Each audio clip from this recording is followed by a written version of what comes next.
সতীনের ছায়া মাড়াবেন না হেমা, সেই জন্যই কি ধর্মেন্দ্রর প্রার্থনা সভায় অনুপস্থিত হেমা মালিনী? বিস্তারিত থাকছে এই ভিডিওতে। বন্ধুরা, চ্যানেলে নতুন হলে চ্যানেলটি সাবস্ক্রাইব করে রাখতে পারেন ও ভিডিওটি শেয়ার করতে পারেন।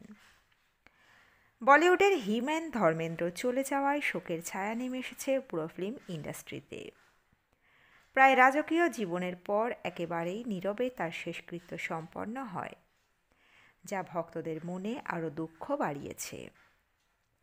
পরে তাঁর দুই ছেলে সানি ও ববি দেওল মুম্বাইয়ের এক 5 তারা হোটেলে স্মরণসভা আয়োজন করেন। সেই অনুষ্ঠানে সারা বলিউড হাজির হলেও চোখে লেগেছিল হেমা মালিনী ও তাঁদের দুই মেয়ে এশা ও অহনা দেওলের অনুপস্থিতি। সবাই যখন অনুমান করতে ব্যস্ত, ঠিক তখনই জানা যায় প্রায় একই সময়ে নিজের বাসভবনে আলাদা করে স্বামীর স্মরণসভা করেন হেমা মালিনী। সেখানে উপস্থিত ছিলেন অভিনেত্রী মহিমা চৌধুরী, সুনিতা আহুজা ও তার ছেলে যশবর্ধন সহ আরও বহু সেলিব্রিটি। পাপারাজ্জির ক্যামেরায় ধরা পড়ে এশা দেওলের প্রাক্তন স্বামী ভরত তাক্তানিও। পরে সুনিতা জানান, হেমাজির বাড়িতে গীতাপাঠ ও ভজন সন্ধ্যার আয়োজনে ছিল এবং সেখানে আবেগ চেপে রাখা তার পক্ষে অসম্ভব ছিল। ধর্মেন্দ্রর ব্যক্তিগত জীবন সবসময় চর্চার কেন্দ্রবিন্দু। প্রথম স্ত্রী প্রকাশ করকে ডিভোর্স না দিয়েই হেমাকে বিয়ে করেছিলেন তিনি। তখন 4 সন্তানের জনক ধর্মেন্দ্র জীবনে নতুন অধ্যায় শুরু হলেও পরিবারের প্রতি দায়িত্ববোধ থেকে তিনি কখনো প্রথম সংসার ছাড়েননি। সেই কারণেই 45 বছরের দাম্পত্যেও হেমা ও তার মেয়েদের সঙ্গে স্থায়ীভাবে থাকেননি তিনি। প্রয়োজনের সময় পাশে থেকেছেন ঠিকই, কিন্তু থেকেছেন প্রথম স্ত্রীর সঙ্গেই। এই জটিল সম্পর্কের কারণে হেমা কখনোই প্রকাশ করের সামনে পড়তে চাননি বলে শোনা যায়।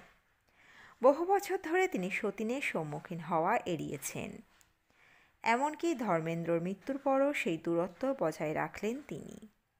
তাই সানি ববির আয়োজিত প্রার্থনা সভায় না গিয়ে নিজের মতো করে স্বামীকে বিদায় জানাতে চেয়েছিলেন অভিনেত্রী।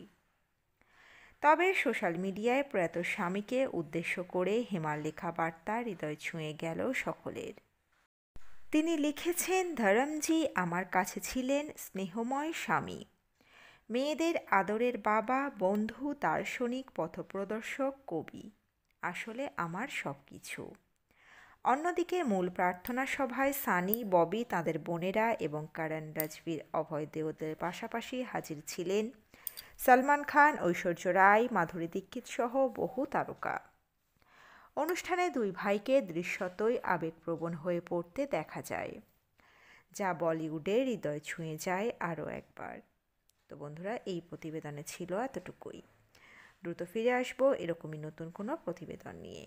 অজানা গল্প চ্যানেলের সঙ্গে থাকার জন্য সকল দর্শক বন্ধুকে অসংখ্য ধন্যবাদ। দেখতে থাকুন, চোখ রাখুন আমাদের অজানা গল্প চ্যানেলে।